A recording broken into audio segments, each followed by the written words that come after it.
కానీ మొదటి 25 సంవత్సరాలు ముఖ్యంగా 15 ఏళ్ల నుంచి 25 ఏళ్ల వయసులో తప్పుదారి పడితే ఆ తర్వాత జీవితాంతం తల్లిదండ్రులు కూడా తలదించుకునే పరిస్థితి, మన కన్న తల్లిదండ్రులకు మనం పెరిగిన గ్రామానికి కూడా చెడ్డ పేరు వస్తుంది. ఇవాళ ఇక్కడికి వచ్చిన విద్యార్థులకు కష్టపడండి, మీలో టాలెంట్ ఉంది, మీలో సెల్ఫ్ కాన్ఫిడెన్స్ ఉంది. ఇక్కడ ఉన్న వేదిక మీదకి వచ్చిన పిల్లల్ని చూస్తే మా సర్ప్రైజ్, మేము చదువుకుంటాం, మాకంత కాన్ఫిడెన్స్ కానీ మాకు అట్లాంటి అవకాశం కానీ ఎప్పుడు రాలే. నేను కూడా మొత్తం గవర్నమెంట్ స్కూళ్ళలోనే చదువుకుంటూ వచ్చిన ఇంటర్మీడియట్ వరకు. మాకెప్పుడు ఇట్లా మంత్రులను ముఖ్యమంత్రులను కలిసి లేకపోతే మేము మా లైఫ్లో మా ఎడ్యుకేషన్లో మేము సక్సెస్ చూసినాం అని మమ్మల్ని ఎవరు పిలిచిన వాళ్ళు కానీ అభినందించిన వాళ్ళు కానీ షేక్ హ్యాండ్ ఇచ్చిన వాళ్ళు కానీ లేరు. కానీ ఈరోజు మీ సెల్ఫ్ కాన్ఫిడెన్స్ పిల్లల్ని ఒకరొకరిని చూస్తుంటే నాకు నిజంగా చాలా సంతోషం అనిపించింది. మా పిల్లలు ఖచ్చితంగా రాణించగలుగుతారు. వాళ్ళ తల్లిదండ్రులకు వాళ్ళ పుట్టిన ఊరికే కాదు, ఈ రాష్ట్రానికి కూడా ఒక గొప్ప పేరు తీసుకొస్తారు. ఈ రాష్ట్ర పునర్నిర్మాణంలోనే కాదు, ఈ దేశానికే ఒక గొప్ప నాయకత్వాన్ని అందించే గొప్ప వ్యక్తులు మీరు అవుతారని నాకు సంపూర్ణమైన విశ్వాసం ఉంది. ఇవాళ ప్రభుత్వ పాఠశాలలో 29,533 ప్రభుత్వ పాఠశాలలు ఉన్నాయి. అందులో మనకు 26,41,536 మంది విద్యార్థులు చదువుకుంటారు. కానీ ప్రైవేట్లో 11,217 స్కూళ్ళు ఉంటే 36,87,752 మంది స్టూడెంట్స్ ఉన్నారు. మరి నేను ఒకటే అడుగుతున్నా ఈ వేదిక మీద నుంచి మా సిబ్బందిని కానీ ప్రజాప్రతినిధులు కానీ ఇక్కడికి వచ్చిన విద్యార్థులు, ప్రైవేట్లో 11,000 స్కూళ్ళల్లో 36 లక్షల మంది చదివితే గవర్నమెంట్లో 26,000 స్కూళ్ళల్లో 24 లక్షల మంది చదువుకుంటున్నారు. ఎక్కడో మనం ఇంకా మన విశ్వాసాన్ని పెంపొందించుకోవాల్సిన అవసరం ఉంది. నమ్మకం కలిగించాలి. ఈరోజు పేదలకు సంపూర్ణమైన విశ్వాసం ప్రభుత్వ పాఠశాలల్లో రెసిడెన్షియల్స్ కావచ్చు, కస్తూర్బా కావచ్చు, అంగన్వాడీ కావచ్చు, పునాదులు పడాలి. ఈరోజు దాన్ని తీర్చిదిద్దాలి అని ఈరోజు మా ప్రభుత్వం నిర్ణయం తీసుకున్నది. ఒక్క 2-3 విషయాలు ఇక్కడ ఉన్న విద్యార్థులకు చెప్పదలుచుకున్నాం.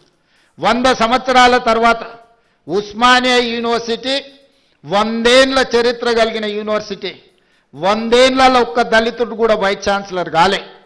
ఈరోజు ఒక దళితుడిని ఈరోజు వైస్ ఛాన్సలర్గా మన ప్రభుత్వం నియమించింది.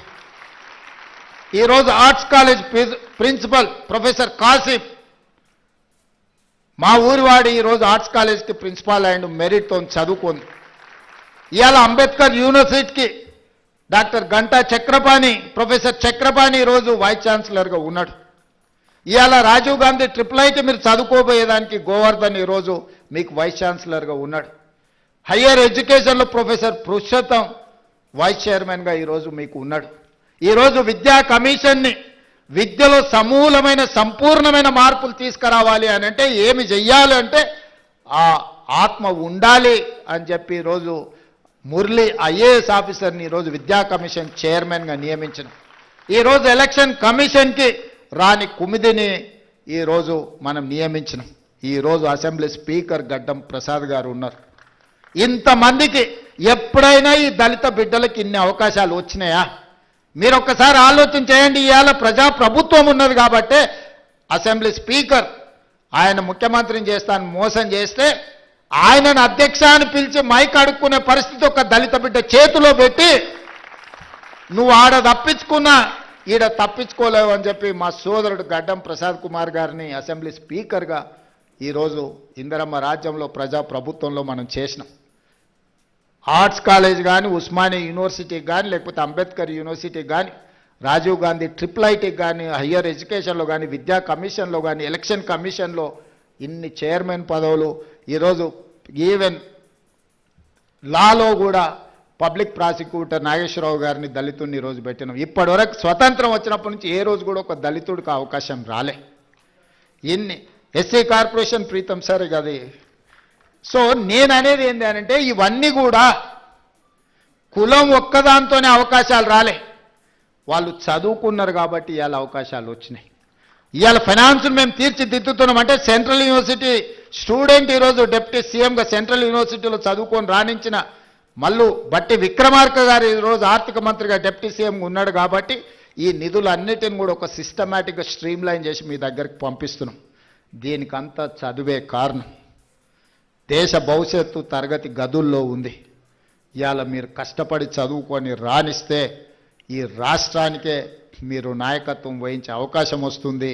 మీరందరూ రాణించాలని, మీ జీవితం ఉజ్వలంగా ఉండాలి అని, ఈ ప్రభుత్వం మీకు అండగా నిలబడుతుంది అని, రేవంత్ అన్న అని మీరు ఎప్పుడు పిలిచినా మీకు పలికే నాయకుడిగా మీకు తోడుగా నేను ఉంటానని, మా పిల్లలు రాణించాలి, మా పిల్లలు బాగుండాలి అని నిండు మనసుతో ఈ వేదిక మీద ఉన్న మేమందరం కోరుకుంటున్నాము.